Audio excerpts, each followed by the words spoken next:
Hello, guys. Good morning. Hello, teacher. Good morning. Good morning. Hello, everyone. Hello. Estão me ouvindo bem aí? Sim, tá limpinho, certinho. Certinho, maravilha, Valesca. Valesca já chegou, Sofia, Angélica tá chegando aí também. Marcelo também já tá na área. Show de bola, tirei vocês da cama cedo, hein? Boa, boa. Daqui a pouco a galera vai chegando aí para a gente fazer aqui um apanhado de informações, né? Porque uma das coisas mais interessantes no inglês é quando você consegue conectar as informações, não só no inglês, né? Na verdade, qualquer conteúdo que é mais longo, quando você consegue conectar as ideias, você consegue entender o que está rolando, né? Quem falava muito isso era o Steve Jobs, né? Que ele fala que cada coisinha que você aprende vai criando. Ele colocava umas bolinhas assim, né? Como se fosse criando microinformações que de repente tudo aquilo conecta e as coisas começam a fazer sentido. Ele falava muito da parte de tecnologia, né? Mas isso vale para tudo, para tudo. E galera, antes da gente começar aqui, tem que começar cedo, porque é bastante informação aqui que nós iremos ver, né? Vocês têm alguma pergunta, alguma dúvida que vocês queiram tirar aí em relação ao inglês? Para quem é aluno, se tem aluno na área aí, tem gente também que não é alunos, que a gente, não alunos que convidamos, né? Dúvidas ou vamos para cima? Vamos embora. O que vocês acham? Vamos embora todo mundo? Bora, teacher. Let's go. Bora lá, let's go. Então, hoje iremos falar aqui dos 5 tempos verbais mais importantes do inglês, né? E quando você consegue entender quando usar esses tempos verbais, o caminho para a fluência ele chega muito mais rápido, né? Fica tudo muito mais claro quando isso acontece. Deixa eu só aumentar aqui um pouquinho. Tá um tamanho bom para vocês verem aí? Assim? Tá legal? Yes. Sim, tá legal, né? Deixa eu colocar aqui no cantinho. Então, bora lá, galera. 5 tempos verbais. Vamos partir aqui do início.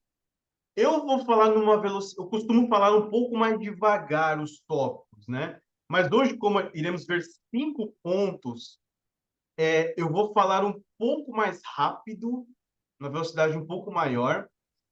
E só que aquilo não é para eu pular informações. Se vocês falarem, Paulo, não estou entendendo, tá complicado, abre o microfone aí e faça perguntas, tá? Paulo, explica de novo essa parte, não entendi. Aí eu posso trocar o exemplo. O importante é vocês entenderem o que está rolando aqui, tá? Então, bora lá, galera, bora lá. Tudo isso parte de um princípio que eu acho muito importante e que, por algum motivo, as pessoas, no geral, não veem dessa forma, né? Mas eu vejo o inglês como se ele tivesse 3 categorias de verbos, né? O primeiro é o verbo to be, que a gente vê durante anos e anos nas escolas, né? É um verbo manjado. Tem gente que tem raiva desse verbo aqui, porque fica a vida inteira lá na escola vendo, mas ele é só um tipo de verbo. E o que é interessante no verbo to be? A gente pode até falar que é um mais fácil que tem, porque ele tem uma variação de 3 conjugações, né? O to be, quando ele é conjugado, ele tem 3 variações, que é daqui a pouco a gente vai ver com mais detalhes, mas é o am, vou colocar aqui é o am, o is e o are. Só isso. É só isso o verbo to be, tá? Depois, a outra categoria de verbo são os verbos de ação, que eu falo com os alunos que tem mais ou menos uns 500 verbos. É verbo que não acaba mais aqui, né? Então, por exemplo, a gente poderia falar aqui um verbo de ação, o verbo trabalhar, a gente vai falar um pouquinho sobre ele hoje, o verbo work, outro verbo que vocês conhecem, que é o verbo play, que é o verbo jogar. O que mais que vocês lembram? run. Qual mais? Qual mais? Quem lembra mais aí? Jogar, Study. study, isso. Sleep. Então, não acaba aqui, galera. É verbo adoitado nessa parte aqui, tá? É engraçado que até hoje, eu sempre falo com os alunos, né? Até hoje eu vejo aqui algum verbo e eu ainda aprendo um verbo quase que direto. E nos modais, tem 8 modais, tá? Que é uma terceira categoria de verbos aqui. Os modais, eles têm uma parte interessante, que é a conjugação, que não existe nenhum tipo de conjugação para os modais. Então, isso é a coisa mais interessante. Então, você pode falar I can, por exemplo, can é um modal, né? Quando você fala eu posso. Então, ele não tem conjugação. É I can, you can, he can, she can. O verbo não muda. Outro modal seria o could, o que mais? O should, o must, o may, o might. São todos modais. O will, tá? Também. Deixa eu ver se está faltando mais algum. Ó, tem 1, 2, 3, 4, 5, 6, 7. Eu sempre esqueço de. Eu sempre falta um. Should, would. Ah, would. Aqui, ó. Would. Esses são os 8 modais que existem de categorias de verbos. Por que tem 3 categorias? Porque cada um funciona de um jeito na afirmação, negação e interrogação, tá? Aí, em cima disso, a gente começa a ver os tempos verbais do inglês. Os tempos verbais. E eu acho o inglês o maior barato, cara, porque ele segue um raciocínio lógico da construção do idioma, né? Por exemplo, o português mesmo, eu não conheço todos os tempos verbais do português. Tem verbo que eu não sei conjugar. Tem verbo que eu não sei nem conjugar. Mas aqui não, no inglês é diferente, tá? Porque quando você aprende um, você conjuga tudo de um jeito muito mais simples. Então, o inglês, como qualquer idioma, ele parte das raízes, ó. Simple present, presente simples, simple past, o passado simples, e o simple future, que seriam as raízes como qualquer idioma que existe, né? A partir disso, começa algumas variações, só que as variações também são lógicas, que é o present continuous. Deixa eu até pegar aqui deixa eu ver se eu acho uma caneta aqui para desenhar, fica mais canetona, peraí. Acho que essa daqui vai ser boa. Então, ó, tem aqui as 3 raízes: simple present, simple past e o simple future. Depois vem as variações, que segue uma lógica também. No presente vira present continuous, no passado past continuous e no futuro future continuous. Olha a lógica. Depois vem os tempos perfeitos: present perfect, past perfect, future perfect e tem mais uma variaçãozinha desse tempo perfeito, que é o present perfect continuous, past perfect continuous e até o future perfect continuous, que eu particularmente nem ensino mais esse último aqui, porque em todos esses anos que eu dou aula de inglês, eu nunca vi, nem em filme, nem em série, nem em podcast, alguém usar uma estrutura dessa, então eu nem ensino mais hoje em dia, porque eu não quero que o aluno perca tempo com nada. Aí, quando o aluno vê isso daqui, o aluno fala, pô, cara, então tem 11 tempos verbais para a gente aprender, isso vai dar um trabalho danado, né? Dá um certo trabalho, sim, né? Aprender tudo isso daqui dá um certo trabalho. Porém, galera, quando vocês aprendem 5 tempos verbais desses daqui, são os 5 mais importantes que existem. Quais são eles? As raízes, a princípio. Aprender frases no presente, no passado e no futuro. São as raízes. Quando você sabe pelo menos esses 3 tempos verbais, você já consegue ter uma certa conversa ali, né? Às vezes fica uma conversa meio de índio ainda, se você só conhece os três, mas já dá um belo de um papo. E para deixar mais completo, a gente tem que aprender o present continuous e o present perfect. Por que esses cinco em particular? Porque esses cinco, na minha opinião, eles são usados aí basicamente em 97% do tempo. 97%. Qualquer conversinha, por mais básica que seja, pode ser aquela conversa em casa, em família, conversa de amigos, né? Ela vai abordar esses cinco tempos verbais o tempo todo, o tempo todo. Então, a nossa corrida principal é em aprender esses cinco aqui, tá? Então, quer dizer o quê? Que os três tipos de verbos que existem no inglês... Eita, peraí. Os três tipos de verbos... peraí, galera. Deixa eu voltar aqui, ó.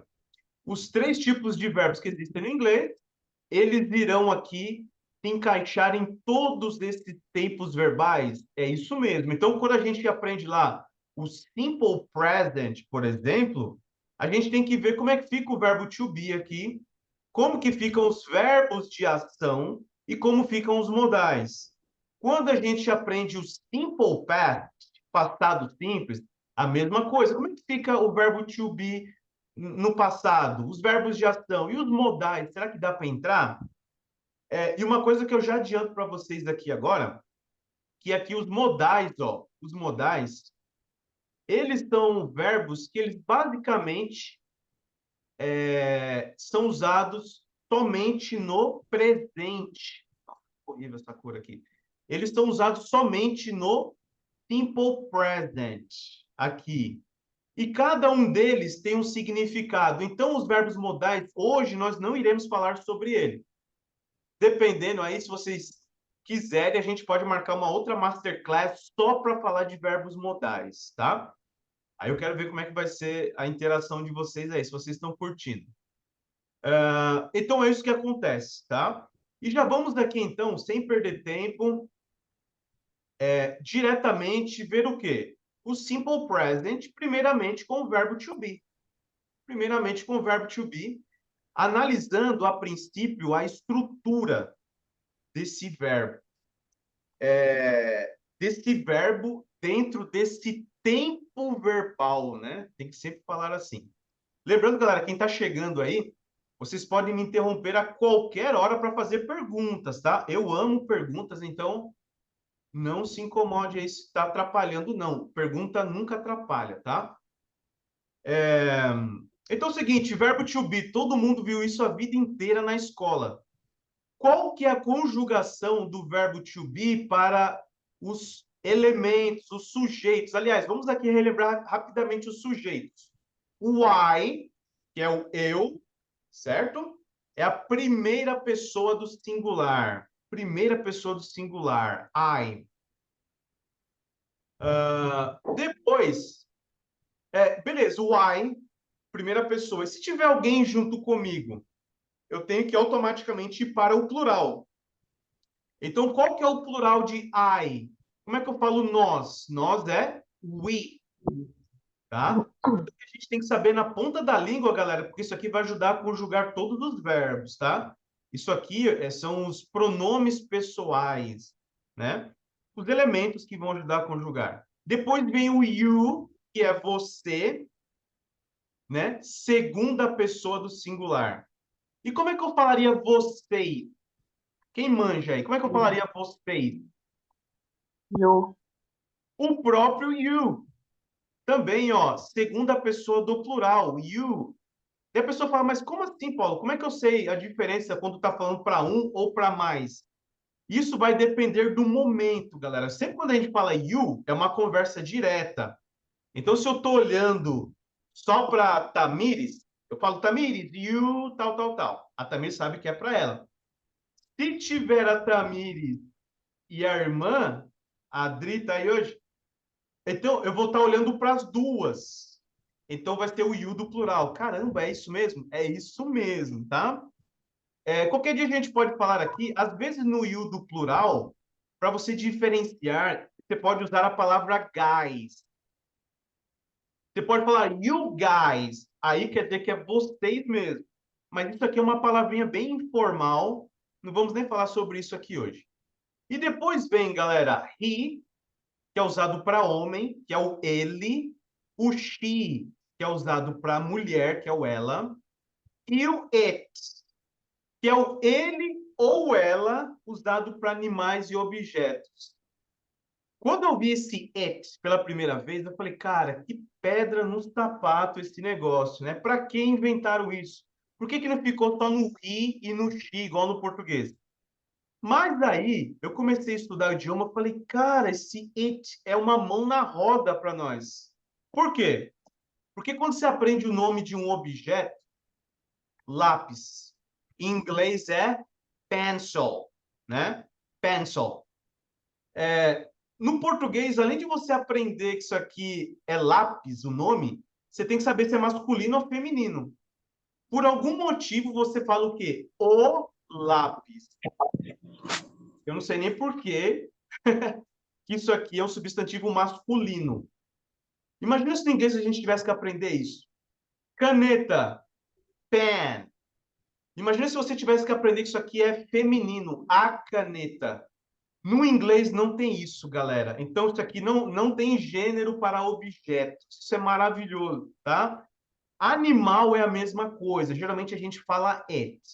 Porém, vale dar uma informação. Geralmente, quando o animal é seu, um animal de estimação, ali, é comum a pessoa pegar, eu tenho um cachorro macho, chamar de he, e uma cachorra, uma gata, por exemplo, chamar she, porque é o seu animal de estimação, é meio que uma forma carinhosa de falar ele e ela para o seu animal de estimação, tá? Uma forma carinhosa. Então, essas aqui são as terceiras pessoas do singular. Como que eu falo?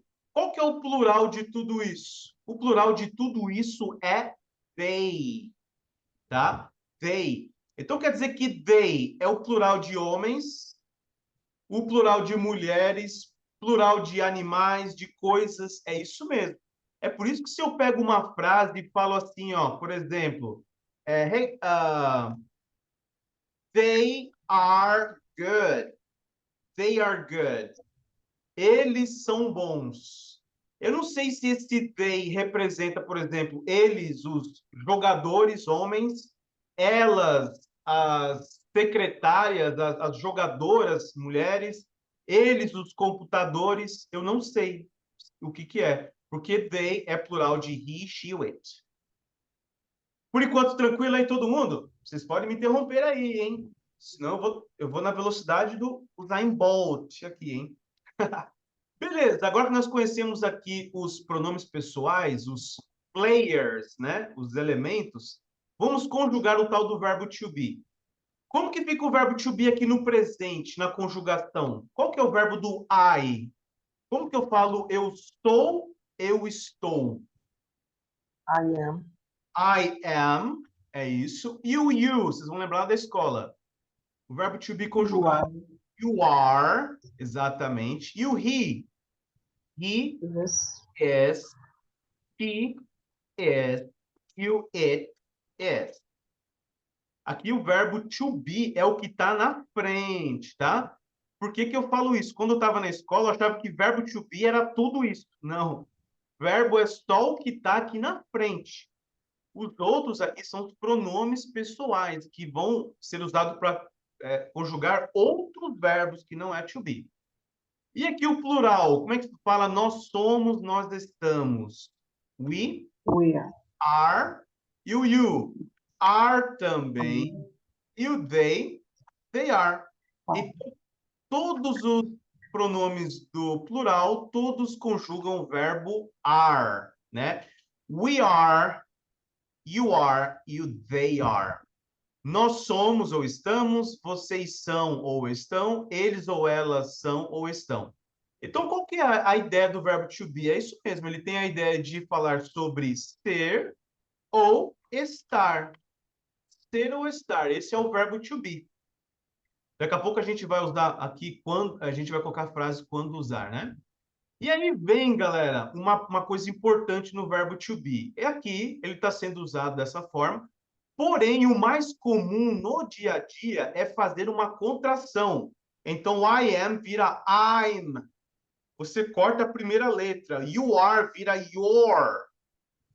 Se você puder fazer a repetição na sua casa aí com o microfone fechado mesmo, pode fazer. O he is fica his. She is fica she's.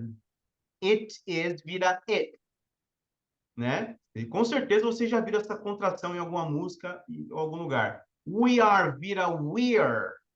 You are vira your. E o they are, a pronúncia fica bem interessante, fica there. There. Esse TH aqui é aquela pronúncia meio de língua presa, né? Aquele seu amigo que fala assim, ei, você, sabe? Você sabe. Ó, there, there. Beleza. Então, essa é a conjugação mais comum pro dia a dia. E aí, nós temos, se vocês perceberem aqui, eu tenho duas formas de negar. Vamos para a primeira. A primeira forma de negar é I'm not. Eu não sou, eu não estou. E depois vem you're not. Percebo que a gente faz uma contração e põe um not na frente. É a coisa mais simples que tem. Daí fica he's not, she's not, you, it's not. E aqui embaixo, we're not, you're not. E por último, o they're not. É o primeiro jeito de se fazer uma contração. Qual a outra forma de... Então, perceba que aqui nós contraímos o verbo to be e colocamos o not na frente. Existe uma possibilidade de você pegar o verbo to be e contrair com o not. O que acontece nesse caso é que o am com o not não existe contração.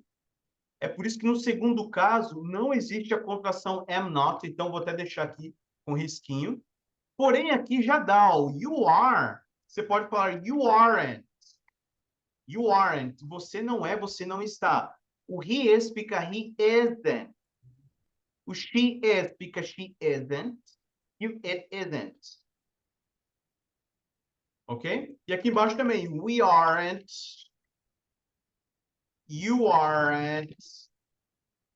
E por último, o they aren't. Então, percebo que aqui é a conjugação do verbo to be com o not.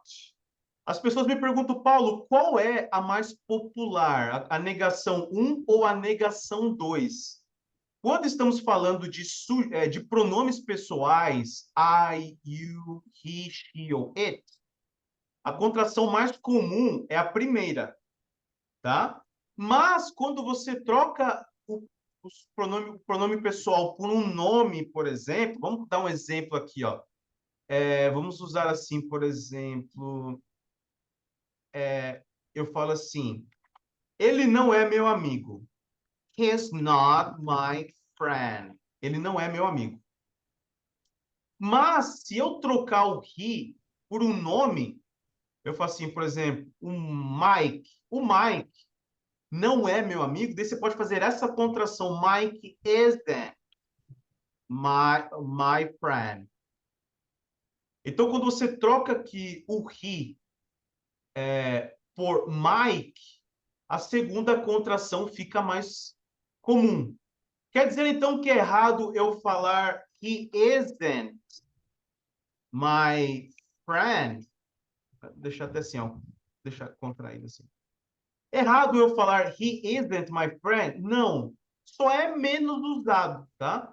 E essa segunda contração aqui com pronomes pessoais, ela é um pouco menos usada, tá bom? Por enquanto aqui, galera, tudo certinho? Verbo to be aqui, muitos conhecem, né? Porque a gente acaba vendo um pouco na escola. E o verbo to be na interrogação, ele faz o seguinte, ele faz uma coisa estranha para nós que falamos português. Ele troca o verbo to be de posição com o pronome pessoal, com a pessoa. Então, I am vira am I. Dá até um linking sound na pronúncia, né? Consoante com vogal sempre emenda a pronúncia. Qualquer dia a gente pode fazer uma live só sobre linking sound. Am I? O you are vira are you. He is fica is he. Is she, eu, is it. Tá? O plural, are we, are you are they. Então, pergunta, eu tenho que fazer essa troca todas as vezes? Sempre, sempre temos que fazer a troca. Deixa eu só baixar isso aqui um pouquinho, isso para cá.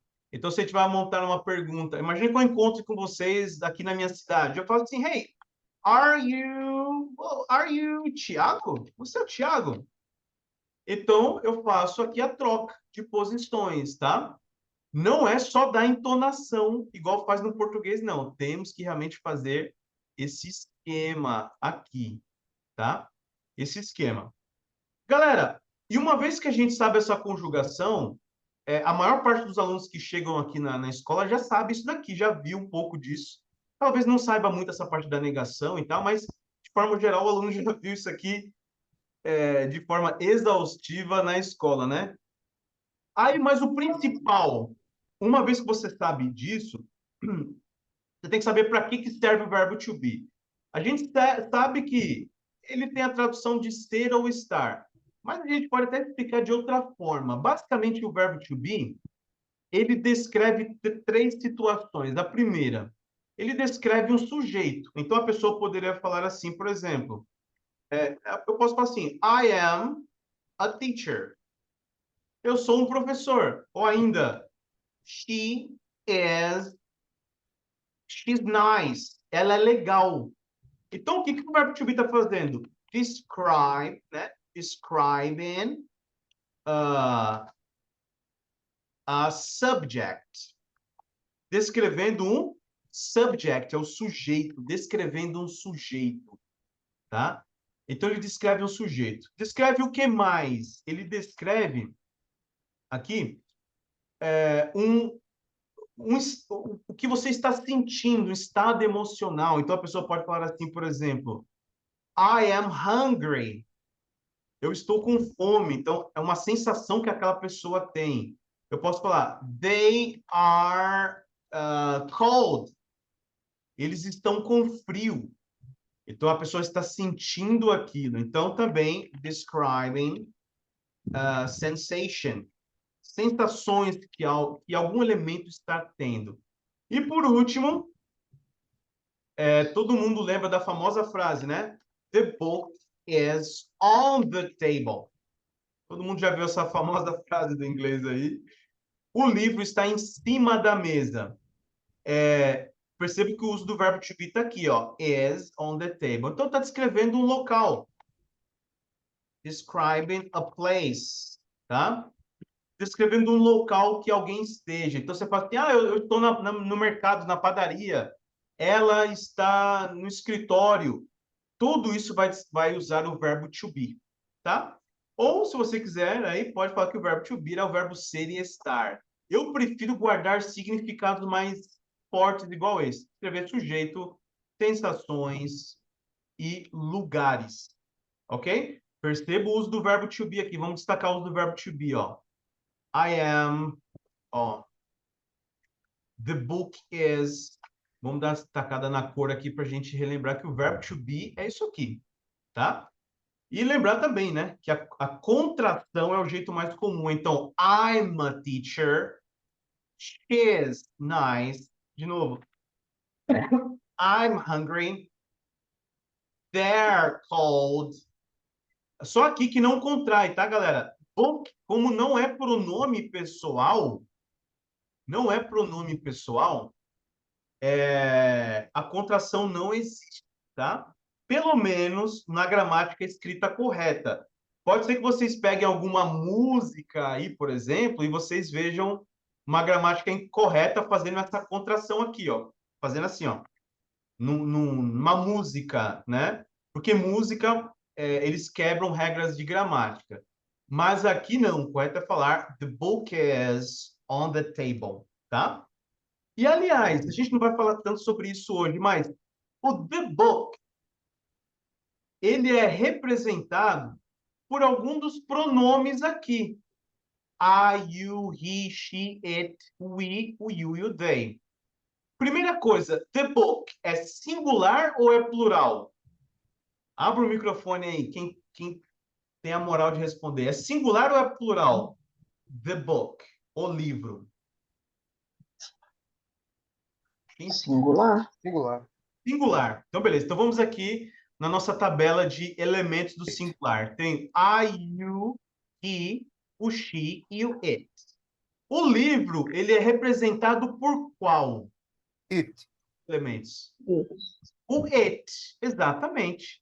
É por isso que o verbo to be do it é o is, porque ele segue aqui a conjugação de acordo com o seu pronome pessoal, tá? É por isso que está usando is aqui. É igual aqui em cima, o Mike. Por que que o Mike está usando isn't? Porque Mike, ele é simbolizado aqui pelo pronome he, que na negação, né? Pode falar he is not ou he isn't. Show?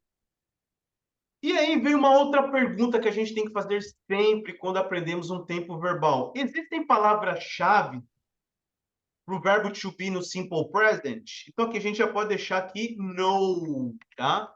Não tem palavras-chave para o verbo to be no presente. Daqui a pouco vocês vão entender exatamente sobre o que é isso.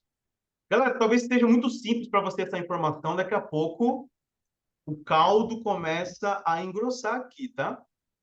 Beleza, uma vez que a gente aprendeu isso, agora, lembra que agora nós temos que ver dentro do simple present também os verbos de ação, os action verbs. Hello! Eu esqueci o nome, eu esqueci seu nome, sorry. Beautiful name, Bellarmino. Good morning. Ana, é a Ana. E tem a Alice também, não é isso? Alice? A sua irmã, né? Ah, legal.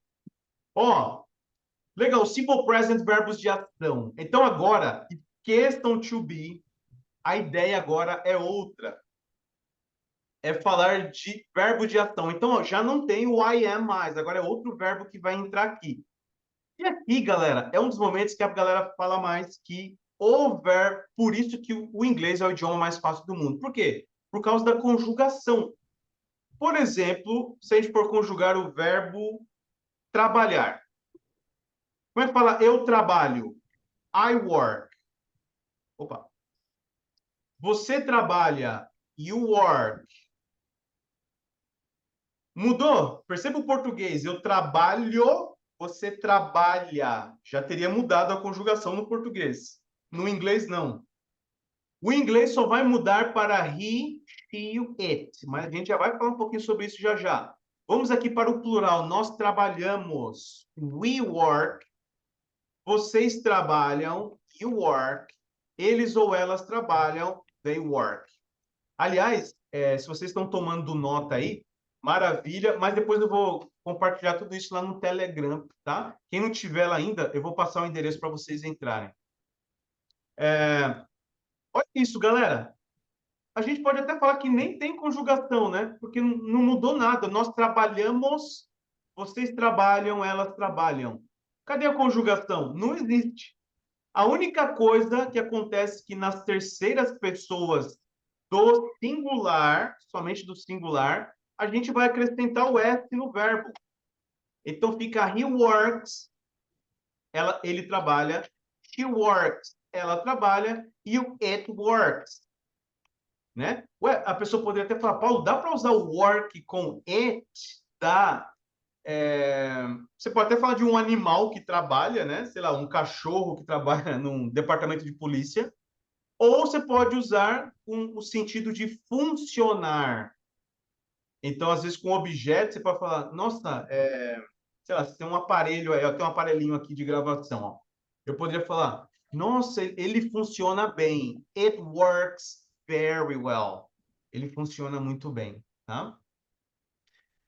E é isso. A pessoa fala, ué, mas esse S aqui quer dizer que o verbo foi para o plural? Não, galera. O S simplesmente significa que ele também é um auxiliar para conjugar. Ele ajuda a conjugar verbos. O S no inglês não é só para plural, não, tá? E aí, nós vamos para a negação. Vamos aqui para a negação. Na negação, a gente lembra que o verbo to be aqui em cima, ó, a gente fez a contração e colocou o not na frente. Por que que os verbos de ação simbolizam outra categoria? Porque é completamente diferente. A negação já vem antes, que é o don't, né? Eu não trabalho, I don't work. Então aqui tem que usar esse auxiliar sempre, tá? Deixa eu ver se dá para colar. Você não trabalha, you don't work. Vamos pular aqui as terceiras pessoas de novo. Nós não trabalhamos, we don't work. Vocês não trabalham, you don't work. Eles ou elas não trabalham, they don't work. They don't work. Percebo que a estrutura é diferente, né? Nós estamos falando aqui de structure, estrutura. E como que fica para he, she e o it? Quem consegue abrir o microfone aí e falar como que fica o auxiliar de negação para he, she, it? Quem manja? He don't works. She don't works. It don't works. Quase isso, Valesca. Quase isso. O don't vai ficar um pouquinho diferente. Doesn't. Yeah, Capungi. é isso aí. Troquei. É isso aí. He doesn't work. She doesn't work. It doesn't work. Isso, exatamente. Ó, aqui em cima nós usamos o don't. Quando é he, she, it, nós temos que usar o doesn't. Percebam que o S das terceiras pessoas, o S agora ele foi no auxiliar de negação. Isso quer dizer o quê? Que o verbo volta para a base. Ó, então é he doesn't. Só aumentar aqui um pouquinho. Peraí. Ó, então o auxiliar aqui, ó, o S, ele foi no auxiliar de negação, galera, ó. E o verbo voltou para a base. Isso aqui é extremamente importante, tá? Então, ele não trabalha, he doesn't work. Ela não trabalha, she doesn't work. E o it doesn't work. O auxiliar, ó, virou doesn't. Deu uma complicadinha, mas ainda em relação a outros idiomas, nem se compara, né? Como é muito mais fácil aqui. Por enquanto, tudo tranquilo? E, aliás, só voltando aqui, né? Verbos de ação existem mais ou menos, lembra lá? Uns 500 verbos de ação. Todos os 500 verbos seguem a mesma regra. Seguem a mesma regra, tá? Então é isso. Daí nós vamos para a forma interrogativa. Lembra que o verbo to be, o que o verbo to be fez na forma interrogativa? Ele trocou de posição com o pronome, né? A gente fez uma inversão aqui de posições. Aqui acontece o seguinte: temos o auxiliar de negação e também temos o auxiliar de pergunta. Então aqui, ó, fica o do, tipo a pessoa fala, eu trabalho, do I work? Você trabalha, do you work? Então, estamos usando agora auxiliares de pergunta. Olha que maluquice esse aqui, ó. Nós trabalhamos. Do we work? Vocês trabalham. Do you work? Eles ou elas trabalham. Do they work? Auxiliares de pergunta. Daí a pessoa fala, qual que é a tradução desse auxiliar de pergunta? Nenhuma. Não tem tradução nenhuma esse do aqui, tá? A mesma coisa do don't, né? Você nem traduz o don't. A única coisa que você traduz do don't é isso aqui, ó. O don't é o quê? É a junção do do mais o not, que fica don't. Você não traduz o do, você simplesmente traduz o not, que é o não, né? Eu não trabalho, você não trabalha. E aqui é a mesma coisa, né? Eu trabalho, você trabalha. E como que fica, galera, terceiras pessoas? Porque aqui o do não é usado. Como é que fica terceiras pessoas no singular? Quem sabe aí? Ao invés de usar o do, a gente usa o does. Então ele trabalha. Aliás, eu quero perguntar, o que vocês acham? É does he work ou does he works? O que vocês acham que fica aqui? What do you... Works. Hã? Com S ou sem S? Desculpa, alguém falou aí. Ó, Com S. pior que não, pior que é sem S, ó. Como o S foi no auxiliar agora, o verbo não precisa ficar mais com S. É igual na negação, ó, que o doesn't fez com que o verbo voltasse para a forma base dele, tá? Então é does he work? Ela trabalha. Does she work? Ela trabalha e isso funciona. Does it work? Né? Work para objetos pode, né? Fala assim, ué, mas does it work? Isso aqui funciona. Então estamos usando aqui o auxiliar does. O S e os elementos precisam foram usados no auxiliar de negação, tá? E o verbo está aqui na frente. É um pouquinho complicado, né? Você fica com vontade de colocar o S aqui no verbo, mas não vai, não vai. Deu para pegar, galera? Essa parte? Deu para pegar aí? Tá fácil ainda? Beleza, agora que nós aprendemos a estrutura, show de bola, aprendemos a estrutura aqui, nós vamos ver para que serve, quando que usamos. Lembre-se, faça sempre a pergunta, para que serve isso? E o verbo to be foi usado em 3 momentos, para descrever sujeito, descrever uma sensação, descrever um lugar em que algo esteja, ou alguém esteja. Aqui também tem 3 situações. Os verbos de ação descrevem 3 momentos. Então, você pode falar assim, por exemplo, I study, I study English every day.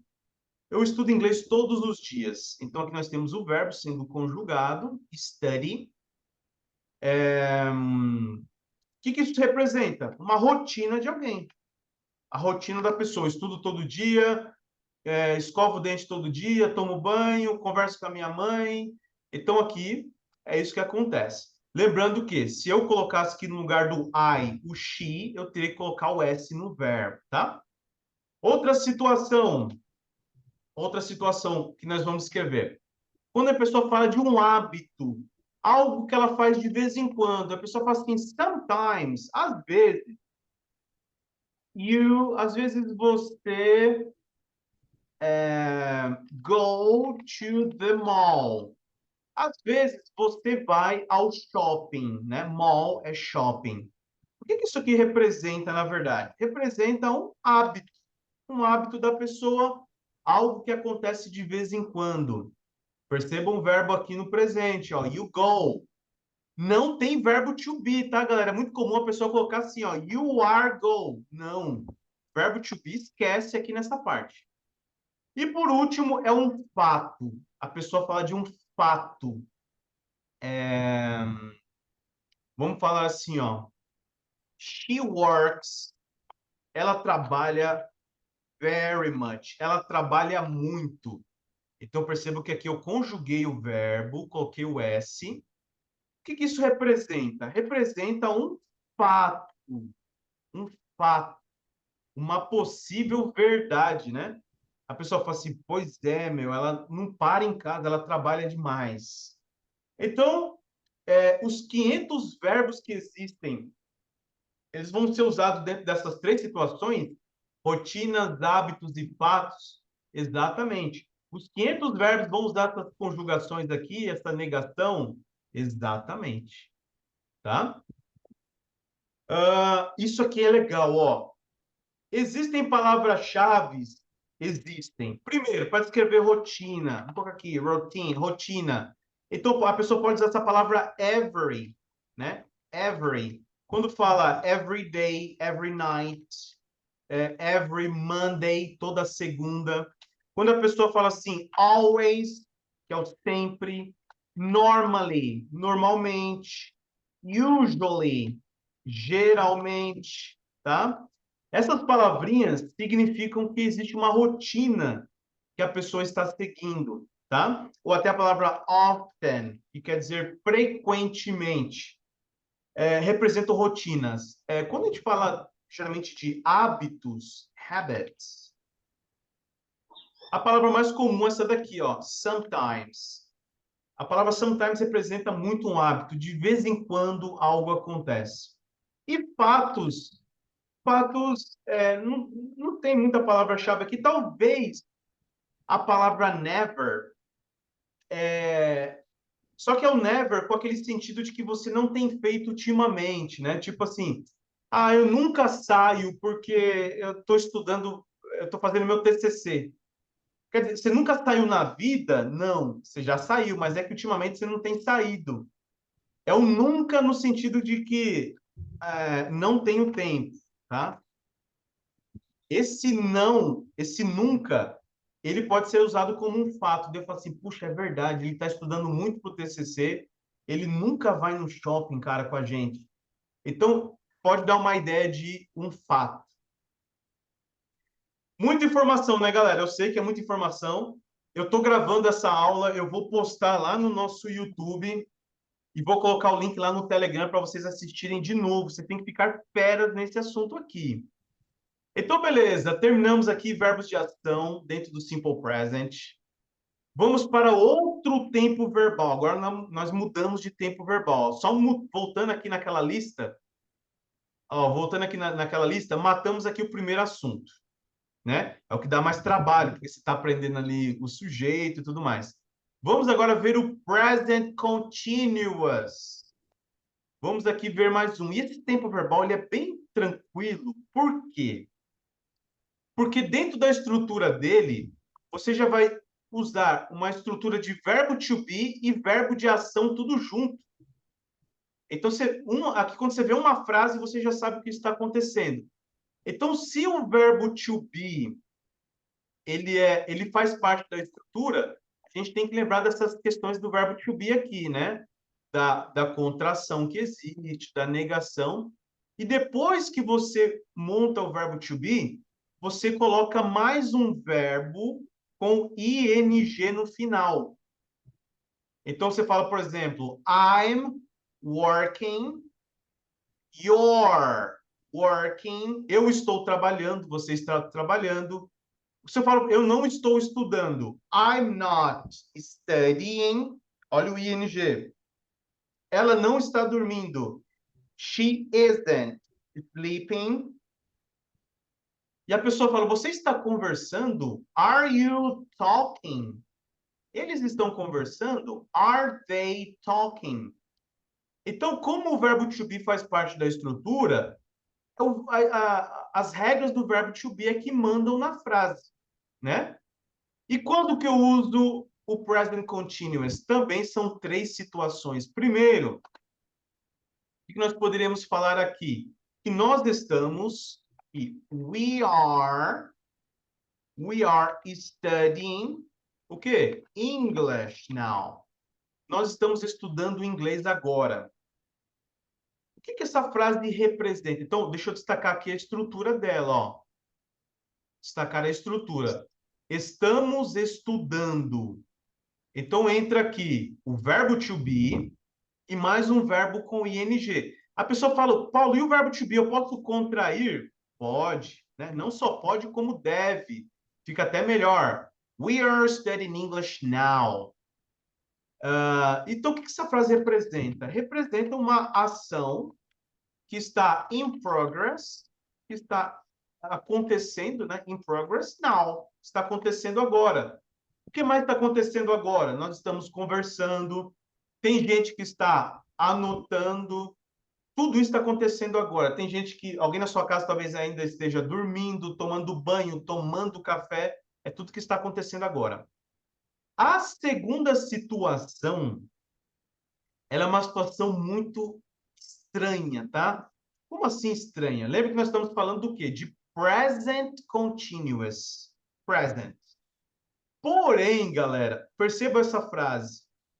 Eu poderia falar assim, ó. I am... Aliás, eu vou deixar na contração. I'm working. Eu estou trabalhando. Só que eu posso colocar essa frase com ideia de futuro também. Então, eu posso falar, I'm working tomorrow. Então, eu posso pegar essa estrutura e meio que emprestar ela para o futuro. Geralmente, quando está falando de um plano seu para o futuro. E a pessoa fala assim, nossa, que estranho, né? Dá para traduzir ao pé da letra? Não. Não dá para traduzir ao pé da letra, senão fica feio, né? Eu estarei trabalhando amanhã. Essa tradução é horrível, né? O tal do gerundismo. Aqui você tem que fazer, eu sempre falo para os alunos lá, né? Temos que fazer uma versão brasileira na hora da tradução, né? Uma versão brasileira Herbert Richards aí na hora de traduzir. Então, esse I'm working você pode traduzir como um vou. Eu vou trabalhar amanhã. Ou se você quiser deixar a frase mais formal, eu trabalharei amanhã. Mas acho que ninguém nem fala assim mais, né? Então, lembre-se, o present continuous pode ser usado para o futuro. Alguma pergunta aí, gente? Pode falar.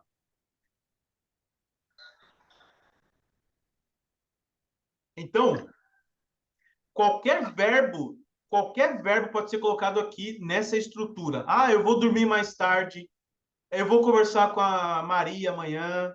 Tudo isso pode ser colocado na estrutura de present continuous. E a última forma usada aqui é quando você fala de uma situação que está acontecendo, mas ela deve acabar em breve. Então, eu posso falar assim, por exemplo, they are living, eles estão morando, they're living in New York this year. Eles estão morando em Nova York este ano. Quando a pessoa fala esse tipo de frase, está morando, e dá um período aqui, ó, dá aquela sensação de que logo isso aqui deve mudar, logo eles devem voltar para o Brasil, logo ou vai para outro lugar. Então, isso aqui é um specific moment. Algo que está acontecendo dentro de um período específico, tá? A pessoa fala assim, pô, eu estou trabalhando muito esta semana. Quer dizer que nem sempre a pessoa trabalha tanto assim, mas esta semana o bicho está pegando. Então, esse tipo de frase, a gente usa o present continuous também. É igual estava acontecendo um tempo atrás, né? Nossa, está chovendo muito este mês. A pessoa quer dizer, nem sempre chove tanto, mas este mês está complicado. Beleza, galera? Então, é verbo to be e verbo de ação tudo junto na mesma estrutura. Existem palavras-chave? Existem. Então, primeira situação. Aqui, ó. Primeira situação, como estamos falando de algo que está in progress, né? Então, você pode usar, tipo, palavra now, que representa agora, está acontecendo agora, ou até um pouco mais formal, seria at the moment, né? Ah, ele está tomando, is taking a shower at the moment. Está tomando banho agora.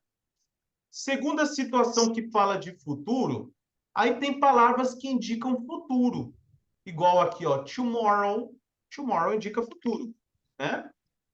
Next week, semana que vem. O que mais? Futuro. Sei lá, tomorrow, next week. Sei lá, next class, na próxima aula. Tudo que indica futuro. E a terceira situação é quando você dá um período específico. Até a palavra today, às vezes, ela é um momento específico, né? Nossa, eu estou trabalhando muito hoje. Quer dizer que nem sempre a pessoa trabalha tanto, mas hoje. Aí depois vem o this, né? Que é o this week, esta semana, this month, este mês, this year, este ano, tá? Então, essa palavra aqui, ó, this, ela representa muito períodos específicos, momentos específicos. Legal, matamos mais um tempo verbal, present continuous. Vamos para o tempo número 3. Eu falei que essa aula ia ser um pouquinho mais longa, né? A primeira que demora mais, depois fica um pouco mais fácil. Simple past, passado simples. Mais uma vez, temos que separar verbo to be de verbo de ação. Então, o passado com o verbo to be. Bom, mas agora nós já temos um pouco de informação, que é o verbo to be no presente é o I am, o you are, né? He is e she is e por aí vai. Mas como que fica tudo isso no passado? Basicamente, o que acontece? A conjugação am e o is se transformam em was. Opa, então peraí. Então o I am aqui vai virar I was. Eu era, eu estava, tá? Então é o verbo ser e estar, ainda com a mesma ideia, só que agora no passado, né? Então era ou estava, eu era ou eu estava. E aqui embaixo, o is também vira was, vira. Então fica he was, ele era, ele estava. She was, it was. Era ou estava. E o verbo to be are vira were. Were, você era, you were. Nós éramos, we were, vocês eram, you were, eles ou era, eles eram, they were. Olha que moleza, hein? Olha o verbinho aqui como ficou diferente. Verbo to be no passado. É engraçado que na escola a gente aprende o verbo to be, mas ninguém fala que a gente está falando só no presente, né? A gente tem que saber que ele também vai para o passado. E como que fica a negação? A negação é um barato, ó, porque você pega o was aqui e faz aquela contração. Wasn't. Eu não era, eu não estava. I wasn't. Vamos colocar aqui. He wasn't. She wasn't. Opa. She wasn't. It wasn't. Beleza? E o were aqui fica weren't. Dá uma trava-língua aí, né? Você não era. You weren't. Você não era ou não estava. Nós não éramos. We weren't. You weren't. Eita, peraí. They weren't. Lembrando que toda palavra que começa com W, ela tem esse som de U, né? Igual Will Smith. Aqui é a mesma coisa, ó. Weren't, wasn't, tá? E na pergunta se mantém a característica de verbo to be. A gente faz a inversão. Was I? Were you? Quando você faz aquela pergunta, né? Você estava em casa ontem? Were you at home yesterday? Was he? Ele era. Was she? You was it. Nós éramos. Were we? Were you? You were they. Galera, essa aula aqui, para quem é aluno, a gente vai rever isso aqui várias vezes, tá? Mas para quem não é, assistam de novo o link que eu vou passar. Essa informação vocês têm que ver várias e várias vezes. Quando vocês dominam isso daqui, o caminho para a fluência vem muito mais rápido, tá? Então, o verbo to be, a gente continua mantendo característica de verbo to be, que é inverter posições. Quando usar no passado? É a mesma ideia. É a mesma ideia. Lembra lá no presente? Nossa, espera que eu vou expor aqui o presente. O presente, ó, descreve sujeito, tem estação e um local. Você pode usar todas essas frases aqui no passado agora. Descrever tudo isso no passado. Peraí, aqui, ó. Deixa eu ver se dá para colar aqui. Dá para colar. Então, descrever um sujeito, né? A pessoa pode falar, I was a teacher. Eu era um professor, né?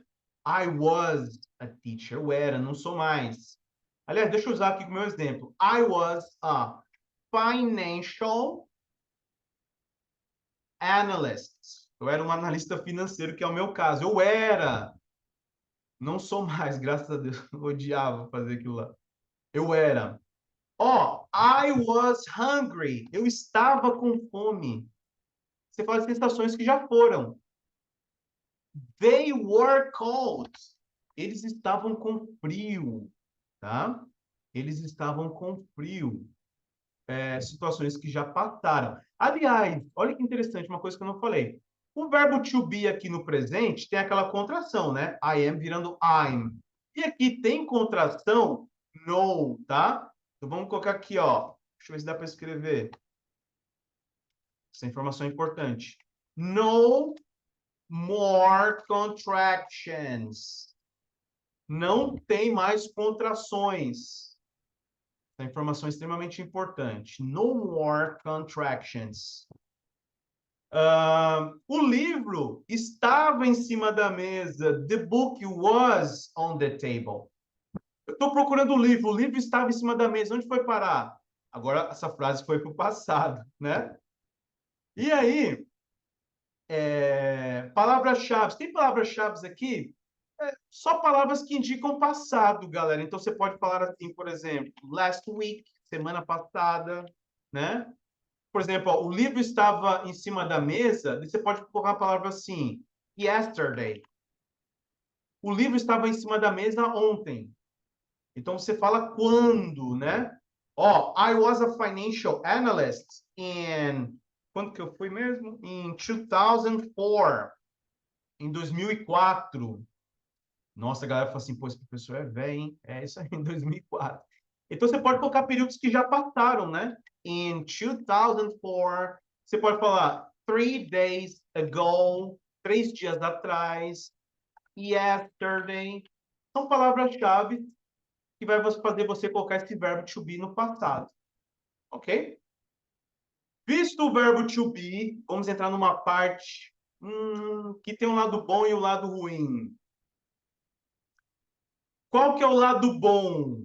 Agora vamos ver verbos de ação no passado. Lembrando que verbos de ação, existem mais ou menos uns 500 verbos. Aqui é onde a gente se dedica mais.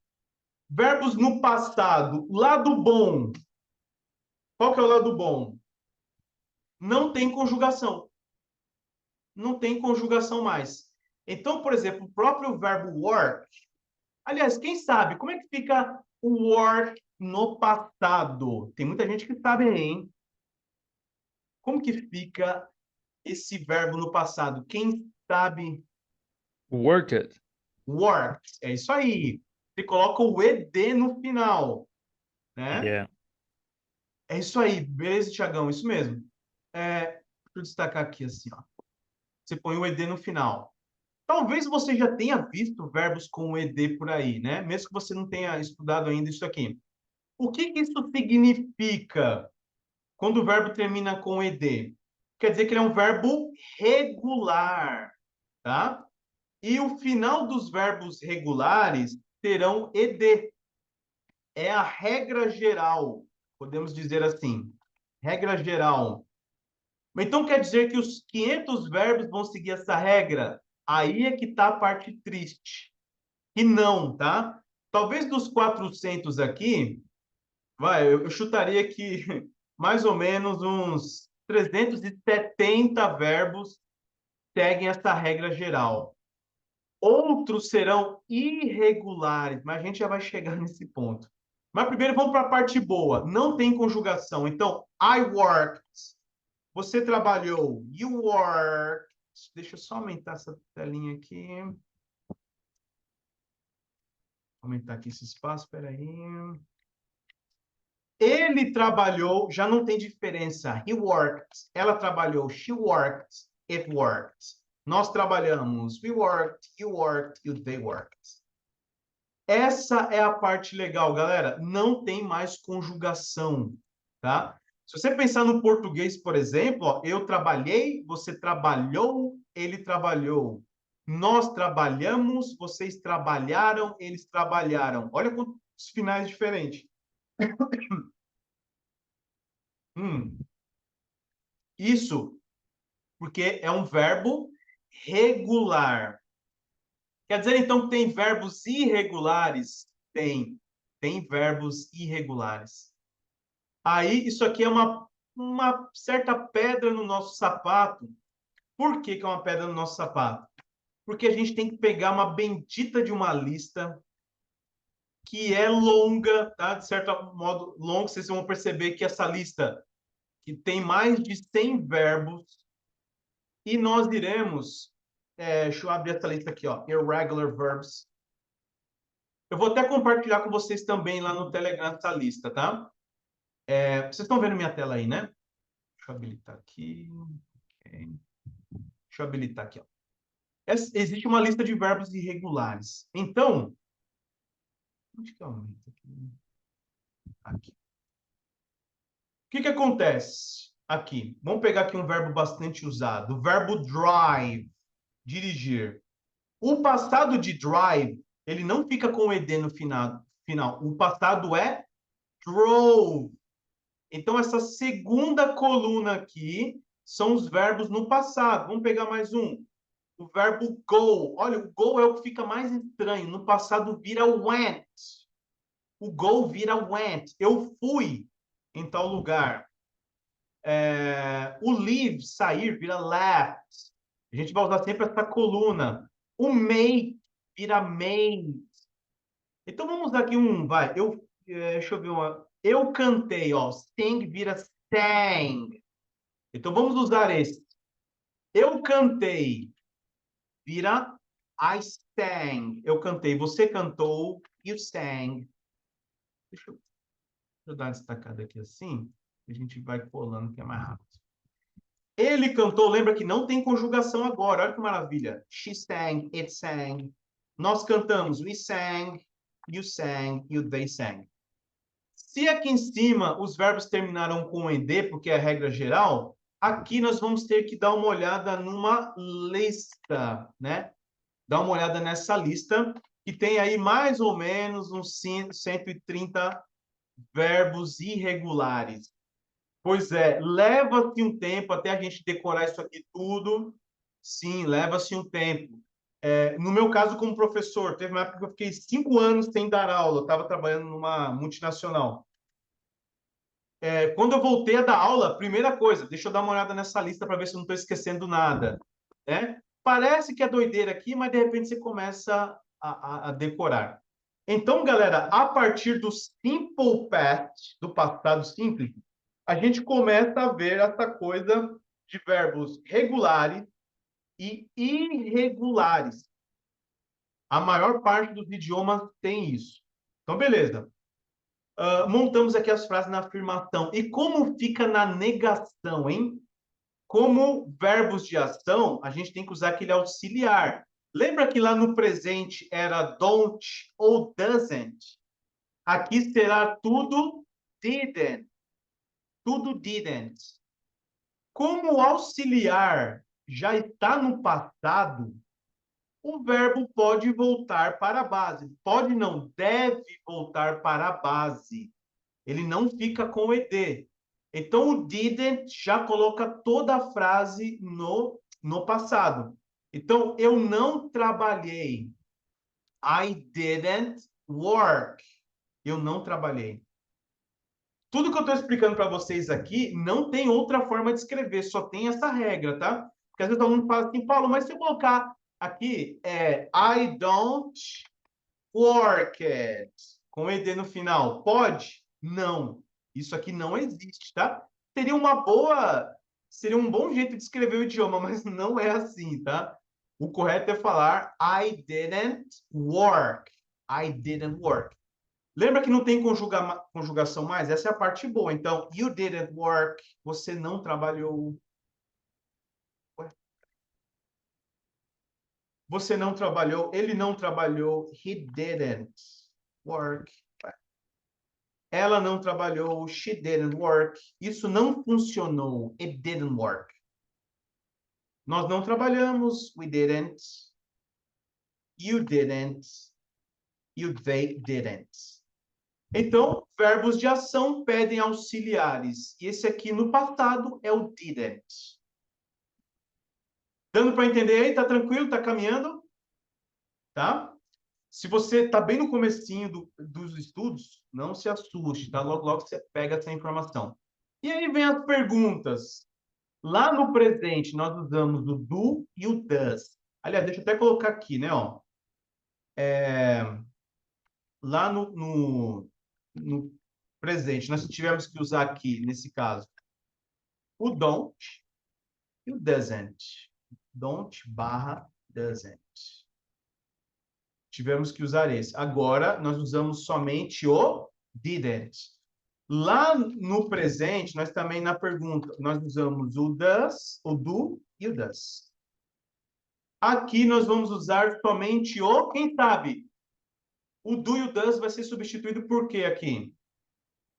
Quem sabe aí? Tem gente que sabe, hein? Didn't. Opa, aqui é só o did. Só o Oh, did. yeah. Isso, ó. Did I work? Eu trabalhei. Lógico, algumas perguntas aqui não fazem nem sentido, né? Se a pessoa perguntar se ela trabalhou. Mas pode ser, eu trabalhei domingo passado? Não lembro, né? Então tem que imaginar uma situação. Você trabalhou? Did you work? Ele trabalhou? Did he work? Percebam mais uma vez, como eu usei o auxiliar, galera, no passado, o verbo, ele volta para a sua base. O verbo volta para a base, ó. Porque o did já coloca toda a frase no passado. Tá bom? Ela trabalhou. Did she work? Isso funcionou? Did it work? Funcionou? Deu certo, né? Nós trabalhamos. Did we work? Did we work? Vocês trabalharam? Did you work? E eles trabalharam. Did they work? Então, aqui nós temos os auxiliares, ó. Auxiliar aqui. Auxiliar. E o verbo voltando para a base, tá? O did aqui coloca toda a frase no passado. Lembrando que se você colocar o do aqui, por exemplo, o verbo vai para a frase fica no presente, né? Do you work fica no presente. Ok? Aqui embaixo é exatamente a mesma coisa, tá? Mesmo que o verbo esteja aqui em um verbo irregular, permanece a mesma ideia. Eu não cantei. I didn't. Agora eu quero ver, hein? Ó, voltando aqui em cima, percebam, usamos o didn't e o verbo na base. E aqui embaixo, como que fica? Se eu falar eu não cantei, I didn't sing, opa, sing, ou I didn't sang. É o sing ou sang? É o um ou dois? O que vocês acham? O que vocês acham? I didn't sing. The first part. The first one. É isso aí, a primeira. Porque todas as vezes... É isso aí, Ana, certinho. Todas as vezes que nós usamos o didn't, a frase vai toda para o passado. Então, você pode manter o verbo na base, que ela já vai para o passado. Eu não cantei. I didn't sing. Né? Aqui, para todos, essa é a mesma coisa. Ele não cantou. Ela não cantou. Isso não... Ele e o pássaro, né? Poderia ser. Nós não cantamos, vocês não cantaram, eles não cantaram. E aqui na pergunta, é a mesma ideia, ó. Vamos usar aqui o did e o verbo voltando para a base. Não é sang, mas sing, tá? Eu cantei, você cantou. E por aí vai, né? Vocês pegaram a ideia aqui. Vou colocar mais uns aqui. Ele cantou, ela cantou e por aí vai. Antes de mandar para vocês, eu dou um acabamento melhor aqui para ficar mais bonito. Deixa eu ver. Isso. Eita, agora ficou uma bagunça aqui. Então, vocês colocam o did e o verbo volta para a base, tá? É a mesma ideia aqui de cima. A única diferença é que nós vamos ter que olhar a lista, né? Desses verbos irregulares. Então, vou colocar mais uns verbos aqui para vocês verem. Então, o sang, no passado, virou sang. O drive, que é dirigir, no passado, virou drove. Então, ele tem a própria forma no passado. O sleep, no passado, fica slept. É o verbo dormir. Deixa eu ver mais um importante. O have, no passado, vira had, que é o verbo ter. Tá? Eu tinha. São verbos irregulares, todos nessa lista aqui. Mais tarde. Ó, essa listinha aqui, que eu vou passar para vocês lá no Telegram.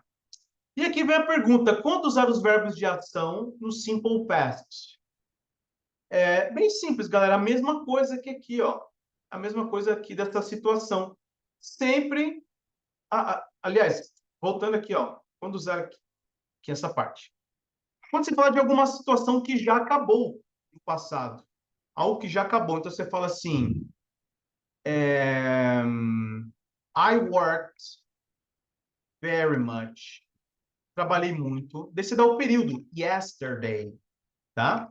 Períodos específicos são muito comuns nesse momento aqui. Períodos específicos, né? Se aponta quando? Mais um. A gente pode falar assim, ó. She lost her keys. Ela perdeu as chaves dela last week, semana passada. Então, você fala quando que ela perdeu? Semana passada. Então, quer dizer que falar essa informação é importante. Quando, né? No simple past, isso é muito comum. Você falar quando as coisas ocorreram. Vamos colocar aqui agora mais um verbo. They slept. Eles dormiram. Sei lá. They slept a lot last week. Eles dormiram muito semana passada. Então, ó, verbo irregular e você fala quando exatamente ocorreu, tá? Talvez no dia a dia, na conversa, esses períodos específicos, você deixe de mencioná-los, tá? Numa conversa, mas na escrita vai sempre será usado, tá bom? Palavras de ação, palavras-chave, aliás, né, para os verbos no simple past é a mesma coisa, tá? Você coloca lá yesterday, significa ontem, sei lá, 3 days ago, 3 dias atrás, last week, ou até um período que já acabou, né? In 2020, em 2020. São períodos que já acabaram, tá? Ou até mesmo quando você vê uma frase no passado, por exemplo, você vê lá o verbo to be no passado, né? I was. Quer dizer que toda frase vai ficar no passado. Sem perguntas ainda? Tudo tranquilo aí? Tudo tranquilão? Beleza. Matamos mais um assunto? Matamos. Vamos para mais um outro aqui. Quarta situação. Simple future, futuro simples. O futuro, a gente já viu que é possível usar o futuro com present continuous. A gente viu aqui agora, não foi, ó? Aqui, aqui, ó. Lembra, ó, que a gente tem que fazer uma versão brasileira na tradução? Então, a gente já viu uma estrutura. Mas existem estruturas próprias de futuro, que é usando o will, mais um verbo, né? O verbo principal, ou to be, going to, e mais o verbo principal, que é uma estrutura mais longa. Primeiro, vamos ver a estrutura com o will e o verbo. Aí você pode pôr o will aqui, qualquer verbo que você queira. A gente está falando de trabalho, né? Vamos usar que é o mesmo verbo. Vai. I will work. Eu irei trabalhar. Esse will, ele transforma o próximo verbo, colocando ele no futuro. Então, você pode traduzir como eu vou trabalhar ou eu trabalharei. Mas hoje em dia quase ninguém fala eu trabalharei, né? Fica muito formal a frase. Então, vamos ficar aqui como eu vou trabalhar. Ele irá trabalhar, he will work, she will work, it will work. Nós iremos trabalhar, we will work, you will work, they will work. Tá ficando uma bagunça aqui na tela, mas depois eu deixo mais organizadinho para vocês, tá? Deixa eu só jogar isso aqui um pouquinho pro canto. Ok. Vou ter que aumentar esse espaço aqui. Essa é a estrutura com o eu. E eu acho que é bem fácil. Quando eu estudei isso aqui, eu falei, essa estrutura de futuro é bem simples, né? O will coloca o verbo no futuro. Simples assim, tá? E na negação, o que acontece com o will? O will se transforma em want. O will vira agora want. Eu não irei trabalhar. I won't work. Olha que maravilha. Vocês não irão trabalhar. You won't work. Eles não irão. Ela não irá. Ele ou ela não irá para animais e objetos. Nós não iremos. Vocês não irão. Eles ou elas não irão. Simples assim, ó. Vira want. Bem tranquilo. E aí, galera, na hora da pergunta, esse will, ele é da família dos modais. Não sei se vocês perceberam lá no começo, né? Ele é da família dos modais. E o que acontece com o modal na hora da pergunta? Não usa do, não usa does, nada disso. Ele faz uma inversão igual o verbo to be. Então, eu irei trabalhar. Will I work? Você irá trabalhar. Will you work? Ele irá trabalhar. Will he work? Opa, peraí. Ele irá trabalhar? Will he work? Ela irá trabalhar. Will she work? Então, você faz uma inversão de posições também, né? O I will fica will I, tá? Aqui é a mesma coisa. Isso irá funcionar? Will it work? Isso vai funcionar? Nós iremos trabalhar? Will we work? Vocês irão? Will you work? Escrevi errado aqui, né? Will. E will they work?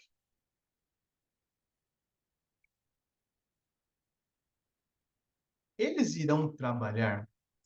Então, faça uma inversão, porque o will é da família dos modais, tá?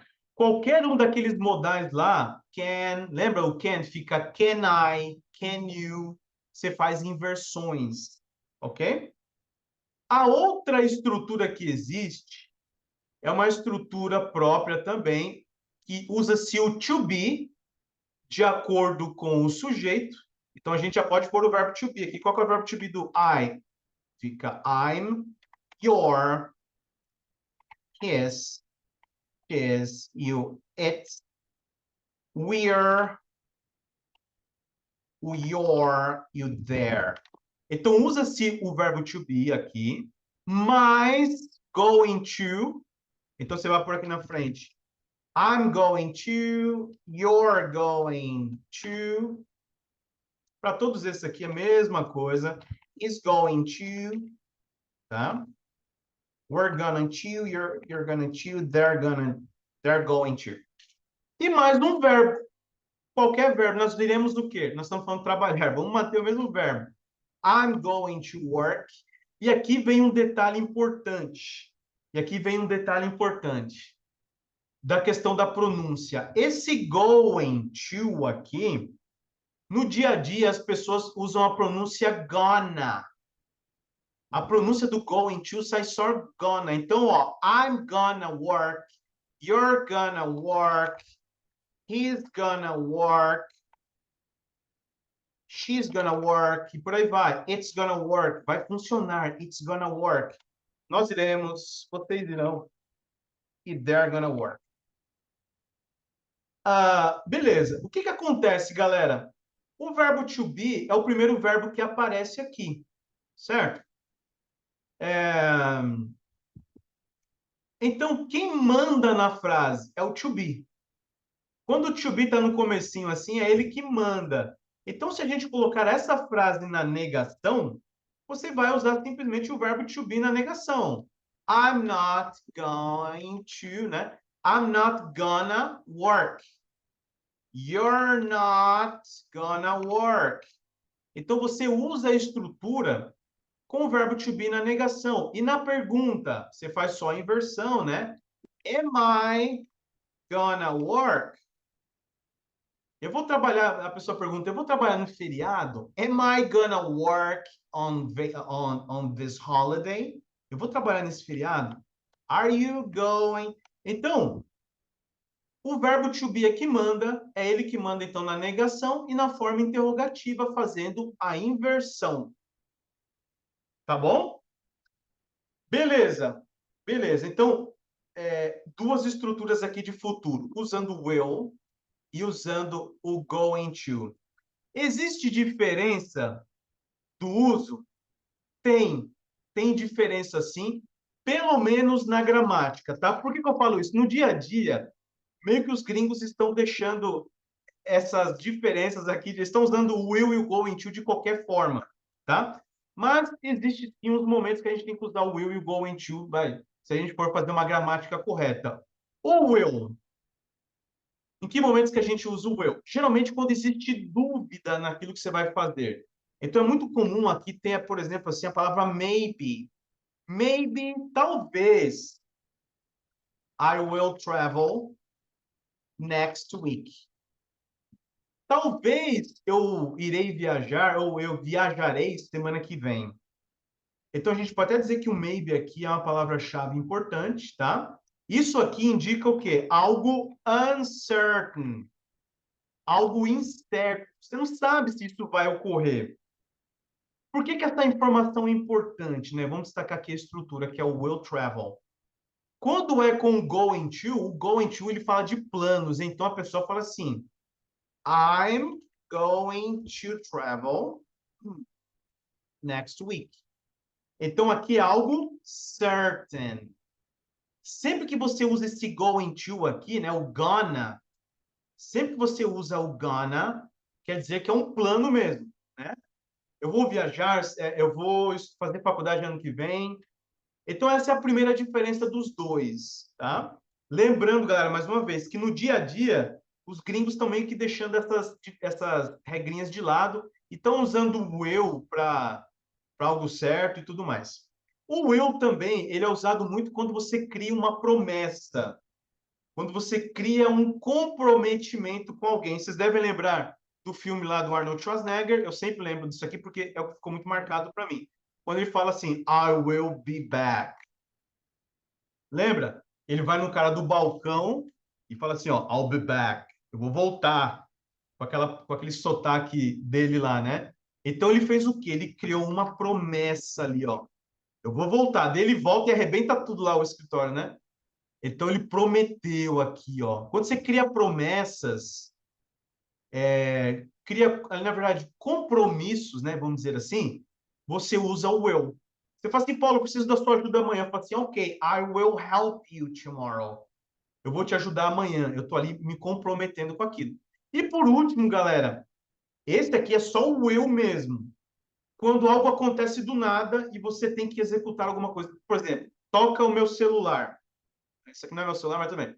Eu falo assim, guys, just a second. I will answer my phone.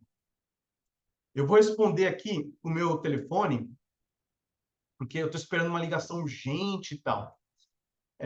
Isso aqui é algo spontaneous, algo espontâneo, que não dá tempo de você planejar, né? Algo espontâneo, então você não consegue planejar isso daí. Fala assim, galera, só um minuto aí, eu sujei minha mão com a caneta aqui. I will wash my hands. Algo espontâneo. E o going to, a gente pode dizer que é usado em mais um momento. Quando algo é lógico, assim, resultado lógico, a gente pode falar assim, cara, se você estudar todos os dias, né? If you study every day, daí a pessoa fala, né? You are, vou até colocar na contração, fica mais legal. You are going to learn this language. Cara, se você estudar todo dia, você irá aprender esse idioma. É uma coisa lógica. Tipo, não tem como a pessoa estudar todo dia e não aprender. Então, resultados lógicos. Eu sempre dou exemplo lá, né? Se você comer pizza todo dia, você irá prejudicar sua saúde, vai engordar e tal, tudo mais. São coisas lógicas, tá? Outra coisa também, você está meio-dia, você está na sua casa daquele céu escuro. Você fala o quê? Vai chover daqui a pouco. Meu, tá dando trovoada, já tá garoando, daqui a pouco vai cair o céu. São coisas lógicas. O going to também é muito usado nesse tipo de frase, tá? Então, essa é a diferença aqui, que a gente usa o will e o going to. Palavras-chave, tem palavras-chave, tá? Fora as palavras comuns de futuro, igual tomorrow, igual next week, né? Palavras lógicas de futuro, tem essa questão aqui, ó. O will é muito usado em algo não uncertain, em dúvidas. Então, é comum ter palavras do tipo maybe, talvez, probably, provavelmente. A pessoa também pode falar assim, I'm not sure, eu não tenho certeza, mas eu acho que eu vou viajar semana que vem. Então, essas palavras que indicam dúvida, elas são muito usadas juntamente com o will, tá? Galera, eu já passei do tempo que eu tinha falado aí, todo mundo aguenta mais um pouquinho aí? Todo mundo aguenta mais um pouquinho? E a outra é o going to, que fala de algo mais certo, né? Então, pode ser que a pessoa use assim, está planejado, né? It's planned, está planejado, eu vou viajar semana que vem, né? A pessoa fala assim, certainly, certamente, certainly. Essas palavras indicam coisas certas, então é comum usar a estrutura de going to, tá? Beleza, todos esses, deixa eu ver aqui se tem gente viva ainda aí. Então, estão ainda aí? Estão todo mundo aí? Boa, vamos para a última parte então, galera. Mais uns 15 minutos, 10, 15 minutos aí a gente já termina. Última parte, um tempo verbal maluco, que é o tal do present perfect, presente perfeito, tá? É um tempo verbal que a gente não tem a referência do português. Por isso, a gente acha ele meio chato. Mas qual que é o problema? O chato aqui é usado o tempo todo. Então, meu, não tem outra alternativa. Dá para viver sem o present perfect? Dá. Só que a pessoa percebe que você não domina as estruturas quando você não usa o present perfect de forma regular. Vamos lá, present perfect. O que dá para qual que é a estrutura do present perfect? Você irá usar sempre o have e mais um verbo no particípio, aqui né, o passado. Vai usar o have e um verbo no passado. E mais uma vez aqui, nós temos que analisar se o verbo é regular. Deixa eu ver se eu coloquei irregular. Ah, também coloquei estrutura de irregular aqui, tá? Então, beleza. Vamos aqui primeiro colocando o verbo regular. Então, o have tem que entrar. Então, I have. Daí a pessoa coloca lá, né? O verbo no passado. Quando é verbo regular, são os verbos com o final ed. I have worked. Eu tenho trabalhado. Lembra aquelas frases que a gente fala assim no português? Eu tenho estudado bastante, eu tenho feito dieta, ela tem viajado aos finais de semana. Esse have é essa estrutura que a gente fala do português, que algo tem acontecido. Só que não é um ter de posse. Não é igual falar, galera, eu tenho um gravador de voz. Não é de posse. É um ter da estrutura. Tenho trabalhado. Só que às vezes essa tradução ter, ela fica muito formal no português, né? É mais comum a pessoa falar, eu estou trabalhando muito. Então lembre que a tradução ao pé da letra aqui também às vezes não fica tão comum. Então, I have worked, você pode traduzir como eu tenho trabalhado ou eu estou trabalhando, né? Você tem trabalhado, you have worked. O que a gente percebe aqui? Que he, she, it é diferente. Um leve detalhe diferente, mas vocês vão ver. Nós temos trabalhado, we have worked, you have worked, vocês têm trabalhado e they have worked. Já já a gente vai entender para que usa tudo isso daqui, tá? Quem sabe como é que fica para he, she, it? Como é que fica a estrutura de present perfect? O have vira has, né? Show de bola, Thiago.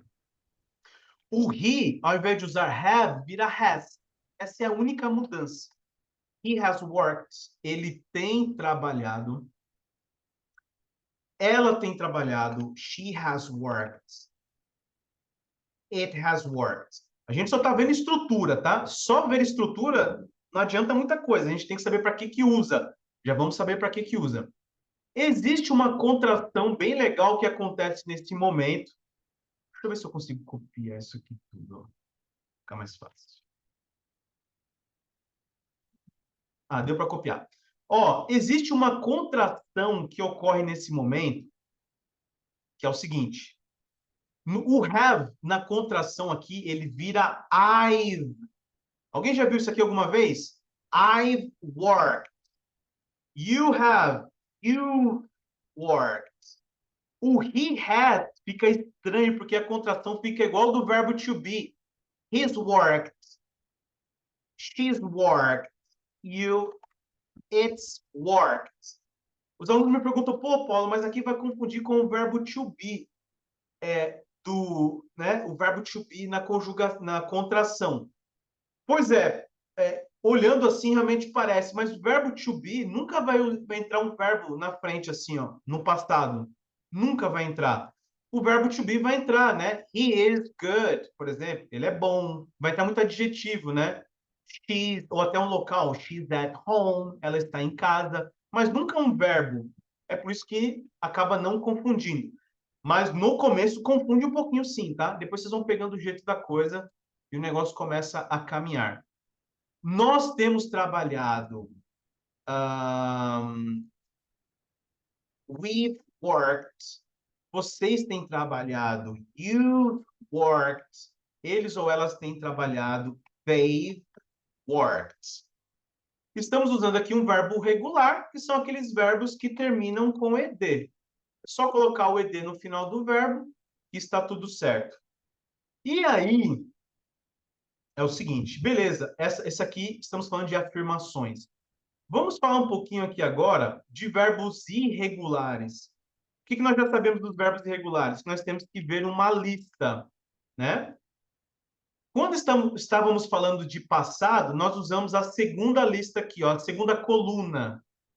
Agora, nesse momento, galera, nós iremos usar a terceira coluna. Às vezes os verbos são iguais, igual aqui, ó, became. Ah, não, aqui é diferente, vamos ver um que é igual. Ó, caught. Mas, em muitos casos, são diferentes, ó. Broke, broken. Vamos até usar esse, ó, que é o verbo break, que é o verbo quebrar. Algo foi quebrado. Então, quando você usa ali, é a mesma coisa. Você coloca o have, só que o verbo lá da terceira coluna. I have broken. Eu quebrei. Eu quebrei algo. I have broken. Você quebrou. You have broken. Nós quebramos, vocês quebraram, eles quebraram. Mas he, she, it é um pouquinho diferente, que no lugar do have vem o has. Ele quebrou. Opa. He has broken. Ele quebrou. Ela quebrou e ele quebrou.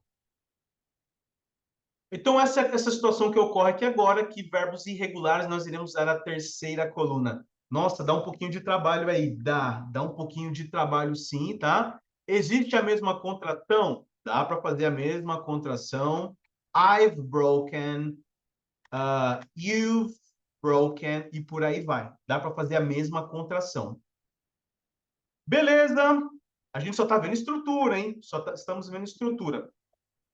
Agora vamos ver como que fica a negação disso daqui, galera. O I have worked, na negação fica I haven't worked. Eu não trabalhei. I haven't worked. Ou eu não tenho trabalhado, né? Fica melhor. Eu não tenho trabalhado, ou eu não estou trabalhando. A pessoa fala assim, cara, I haven't worked on Sundays. Eu não tenho trabalhado aos domingos. E aqui vai usar a mesma, you haven't, nós não temos, vocês não têm, eles não têm. A única coisa é que he, she, it é diferente. He has worked. She has worked. Oops. You, it has worked. Tá? Opa, na negação, né? Hasn't. Então, bobeira. Ele não tem trabalhado. He hasn't worked. He hasn't worked. It hasn't worked. Não tem funcionado, ó. It hasn't worked. Essa é a estrutura na negação. E o como que fica na pergunta? Na verdade, eu tenho que trocar cor. Peraí. Que é a mesma coisa. Como que fica a pergunta? Como esse have, galera, é um auxiliar, esse próprio auxiliar que vai entrar na pergunta. Então, você faz a inversão de posições também. Have I worked? Eu tenho trabalhado. O que é interessante aqui é que o ED continua, tá? Você continua com ED no final. Have you worked? Você tem trabalhado aos domingos, né? Have you worked on Sundays? Ele tem trabalhado. Vamos usar agora o has. Has he worked? E o she? Has she?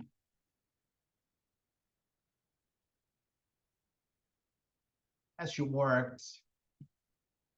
Has it worked? Galera, isso aqui já é um nível mais intermediário, avançado, tá? Então, não se assustem, não. Vocês vão ficar feras nesse assunto. Perceba aqui que tem uma inversão de posições, ó. Existe uma inversão, mas é importante lembrar que o verbo continua na mesma estrutura aqui. O verbo principal, né, que é o verbo work, ele continua com a ideia de passado, tá? Continua aí com a ideia de passado. E aqui embaixo a mesma coisa. Nós temos have we worked? Vocês têm trabalhado? Have you worked? You they, have they worked?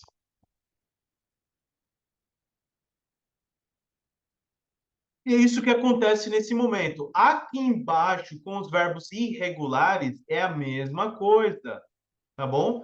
É a mesma coisa. Eu não quebrei, né? I haven't broken. Só vou colocar um aqui para vocês verem. A mesma coisa. E o he hasn't broken. Mesma pegada lá de cima. Quando eu for compartilhar o material, vocês vão pegar um material mais bonitinho para estudar, tá? E na pergunta a mesma coisa. Have I broken? Eu quebrei, né? Ele quebrou. Has he broken? Quando a gente domina tudo isso daqui, a gente já domina a estrutura de present perfect. Mais uma vez, voltando. Present perfect é um tempo verbal que a gente não usa no português. Ele tem que usar o auxiliar have e mais um verbo no passado. Quando o verbo é um verbo regular, é só colocar o ed no final do verbo. É igualzinho os verbos no simple past. Mas quando são irregulares, nós temos que olhar a lista e pegar a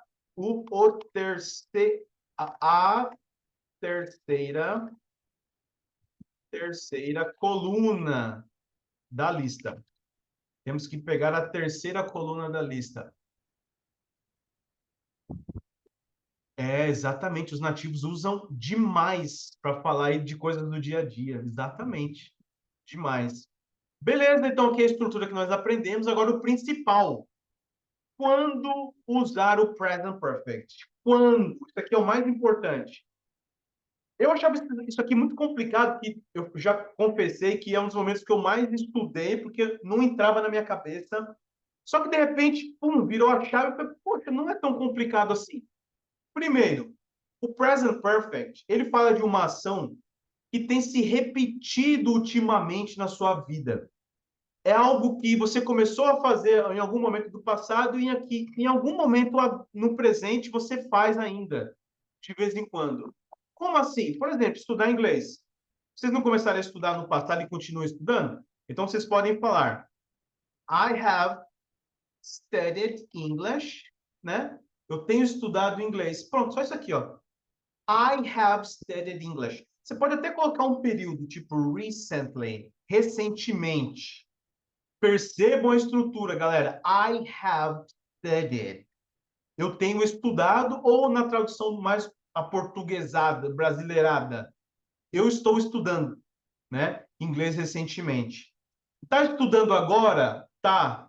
Mas poderia não estar estudando? Poderia também, porque tanto faz a ação estar ocorrendo agora ou não. Vamos ver mais um exemplo, ó. A pessoa fala assim, ó. We have, nós temos, e agora eu vou usar o verbo comer, algo que eu tenho comido ultimamente. Então a gente vem aqui, que é o verbo comer, que é o eat, e eu vou usar a estrutura da terceira coluna, que é o eaten. Olha aqui, ó.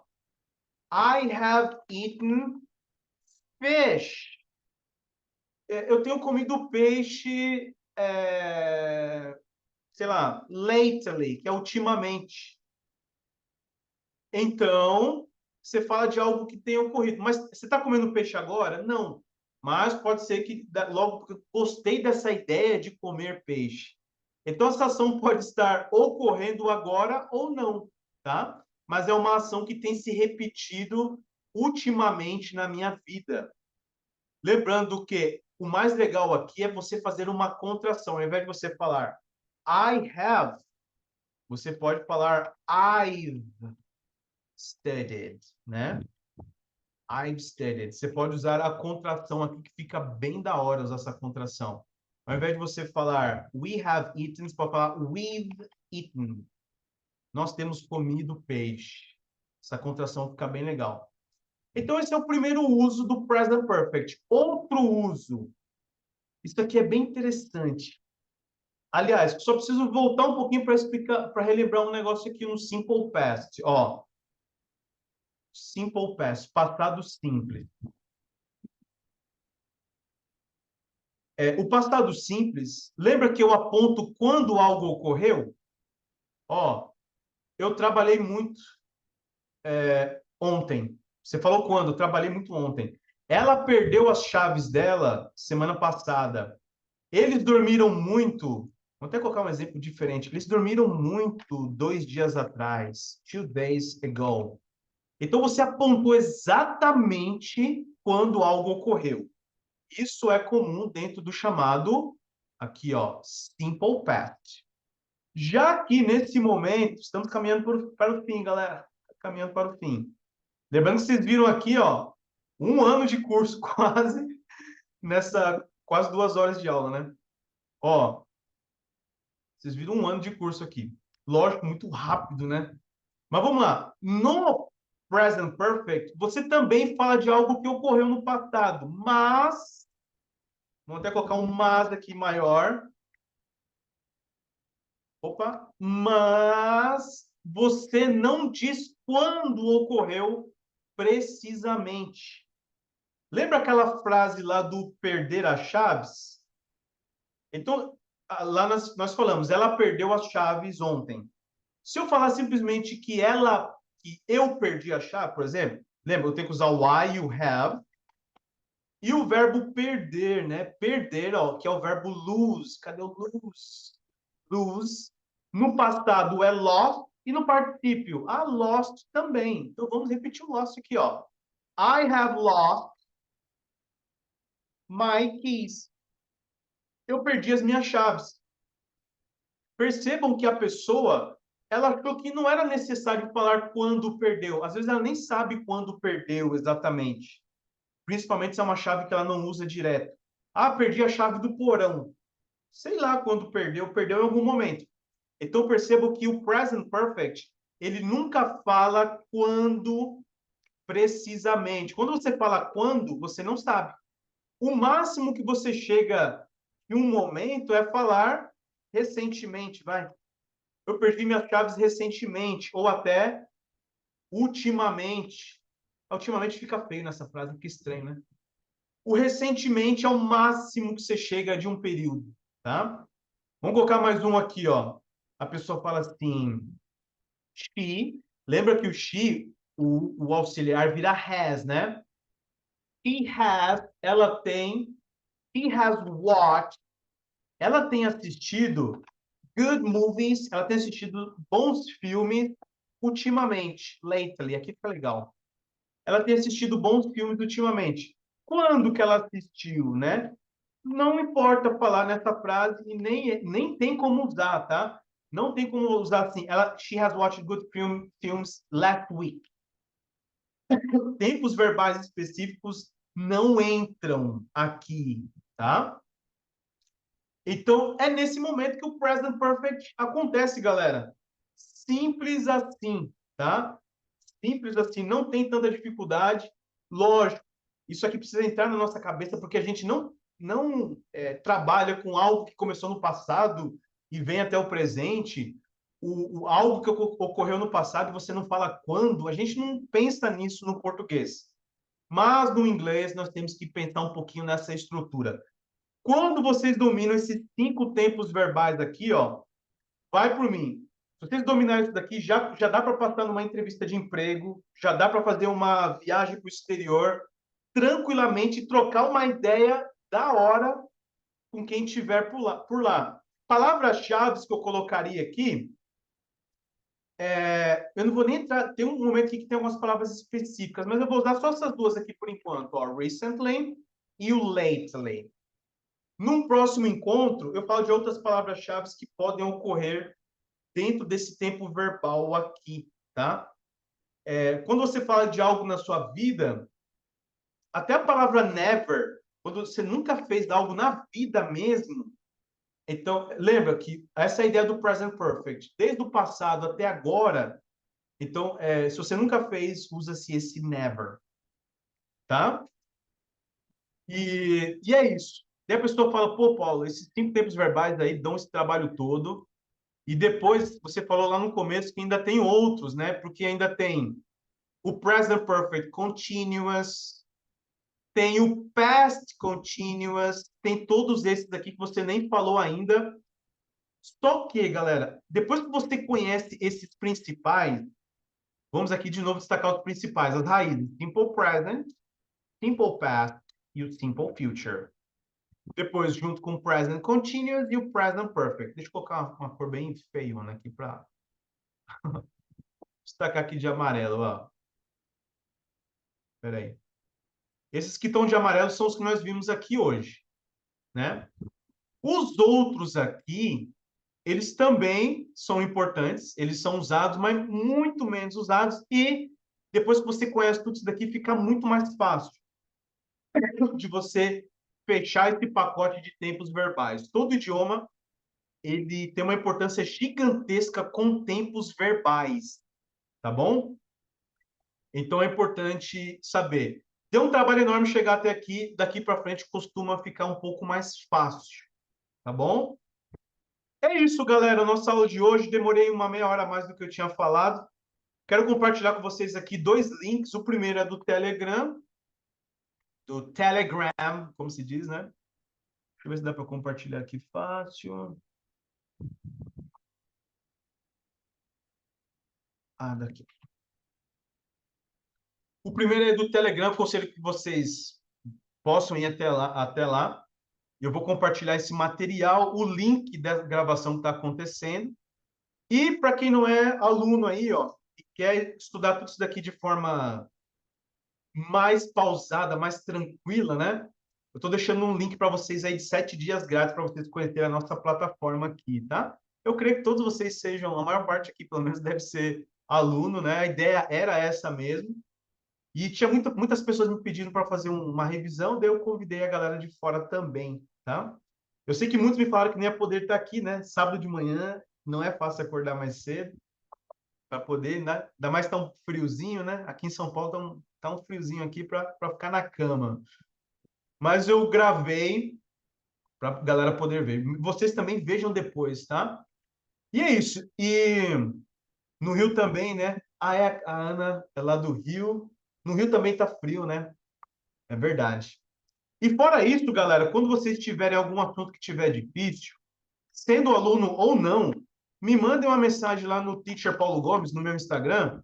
Você fala assim, pô, Paulo, esse assunto aqui já me falaram, já trocaram uma ideia comigo, mas não peguei ainda. Você pode explicar, fazer uma aula, se for um assunto muito grande igual esse, uma masterclass de novo?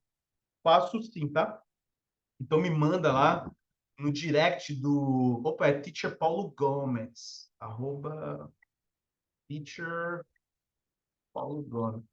Teacher Paulo tem de monte, é o que mais tem é professor com o nome de Paulo. Galera, é isso. Espero que tenha acrescentado aí essa amarração toda na cabeça de vocês. É difícil, tá? Igual eu falei para vocês, é um resumo aí quase de um ano de curso, né? Então, espero que vocês tenham pego bastante. Basicamente, são dois livros nossos ali sendo resumidos, né? Que isso possa aí facilitar o conhecimento de vocês. Tá bom, meus amigos? Valeu! Have a nice weekend. Tenha um bom final de semana Bye, aí. teacher. Bye, Ana. Thank you, teacher. Obrigada pela aula, professor. Valeu, Ana. Manda um abraço aí para Liz, pro Não veio, mas a próxima ela vai vir. Paulo, meu xará. E O vamos... papai também. Valeu, Ana. Valeu, Tiagão. Valeu, Angélica, Kelly, Romário tá na área, a Valesca também. Vamos para cima. Thank Vamos... you, teacher. Have a nice weekend. É isso aí, é isso aí. Agora pegue um filme, uma série bem legal aí e tenta já e dando umas pausas, tentando perceber esses tempos verbais ali no uso do dia a dia. O que nós vimos aqui hoje é essa gramática. É só para criar raciocínio lógico. Agora eu quero que vocês peguem informações do dia a dia, podcast, seja o que for em inglês, e Aqui comece. em casa, a gente geralmente pega aulas de outra língua em inglês. Por exemplo, minha irmã tá estudando agora japonês, que ela ama japonês. Ela Nossa, pegou japonês, a professora falando inglês. Eu peguei latim, o professor falando de latim, inglês. nossa, é isso aí. Eu tenho um livro de alemão aqui que está explicando em Poxa, inglês. que legal. Aí você falando sobre estrutura linguística ali em inglês. E basicamente, o inglês, gramaticalmente falando, nem é tão difícil, né? Você Gramaticalmente começa a falando. achar até fácil, né? É, porque quando você aprende uma língua, as outras ficam meio até um pouquinho mais fácil, né? Ela tá super ali com o japonês, super empolgada. Eu É, já sou do latim, peguei o Napoleão Mendes, né? É uma gramática muito boa, super pesquisa, tem até em PDF lá. É muito bom mesmo. uau, muito bom. É isso. A ideia é que vocês peguem, criem raciocínio lógico. Se tiver que estudar um outro idioma, possivelmente vocês conseguem estudar até sozinhos, né? Pegando conteúdo da internet, vai. Você virar autodidata. Exatamente, ser um autodidata. Eu aprendi um pouquinho de alemão, eu já estava, que eu não sei se eu vou entrar nisso, né? Mas vendo mandarim, tudo a mesma coisa, analisando que tipo de verbo que tem, os tempos verbais, como que eles falam afirmação, negação, interrogação. Imagina, você aprender mandarim sozinho, aí na sua casa, aí, que da hora. Ou alemão, espanhol, seja o que for aí. Bom, barato, muito bom, tá? Galera, valeu, obrigado aí por terem vindo, tá? Terça-feira estamos de volta nas nossas lives, terça e quinta-feira, semana que vem. Tá bom, meus amigos? Okay, teacher. Bye bye. Teacher, Bye, see you guys. later. Thank you all. See you later. Thank Bye. you, teacher. Bye bye. Bye, Thiago. See you.